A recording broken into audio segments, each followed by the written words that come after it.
வணக்கம். நீங்களும் உங்கள் அன்பு குடும்பமும் எல்லா வளமும் பெற்று வாழ்க வளமுடன்.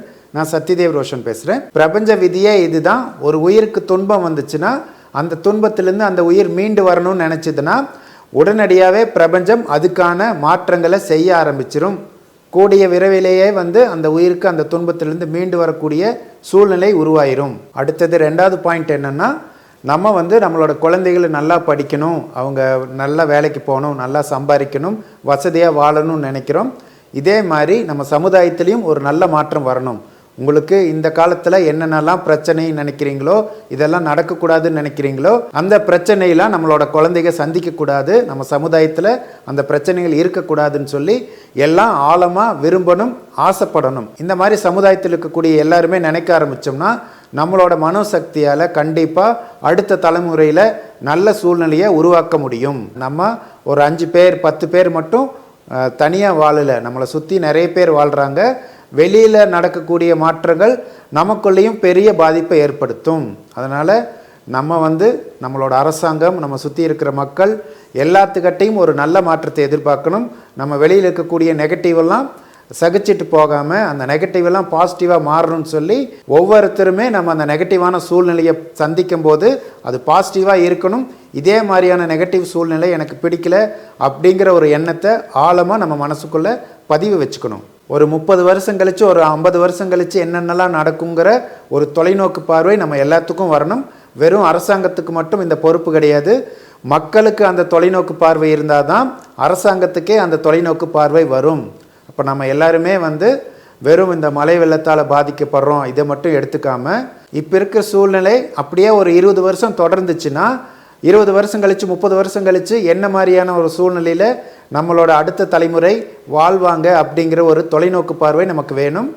உதாரணத்துக்கு இப்போ இருக்கக்கூடிய டிராஃபிக் ஜாமை நீங்கள் கற்பனை பண்ணி பாருங்கள். இன்னும் மக்கள் தொகை அதிகமாகும், நிறைய வாகனங்கள் பெருகும், அதனால பொல்யூஷன் வரும். இப்போவே தண்ணி தட்டுப்பாடு எல்லா இடத்துலையும் வந்துருச்சு.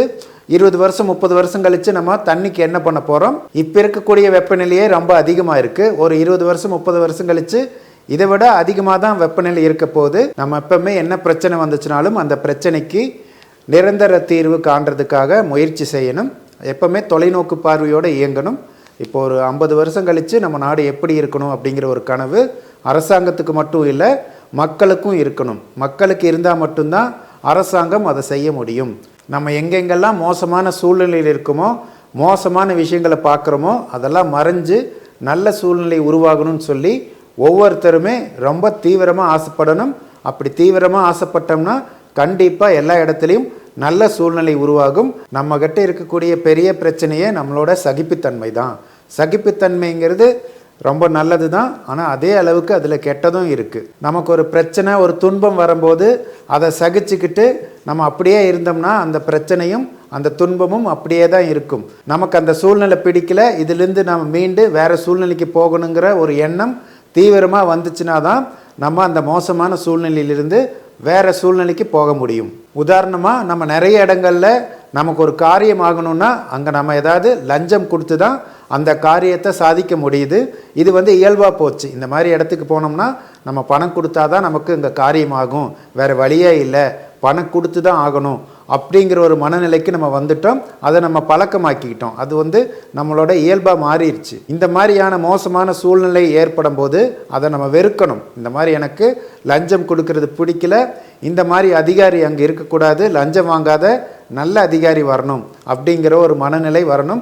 எப்பப்பெல்லாம் அந்த மாதிரியான சூழ்நிலை வருதோ அந்த சூழ்நிலையை எல்லாருமே வெறுக்கணும். அப்போ தான் அந்த சூழ்நிலை மாறும். இன்னொரு உதாரணம் சொல்கிறேன். நம்ம ரோட்டில் போகிறோம், ரோட்டில் குண்டும் குழியுமா மோசமான ரோடாக இருந்துச்சுன்னா நம்ம அந்த ரோடை சகிச்சுக்கிட்டு போகாமல் இந்த மாதிரி ரோட்டில் எனக்கு போகிறது பிடிக்கல, இது மாறணும், இந்த மாதிரி தொடர்ந்து அந்த ரோட்டில் பயணம் செய்யக்கூடிய ஒவ்வொருத்தரும் நினைக்கும் போது கண்டிப்பாக அந்த ரோடு தரமான ரோடாக மாற்றப்படும். நீங்களும் உங்கள் அன்பு குடும்பமும் எல்லா வளமும் பெற்று வாழ்க வளமுடன்.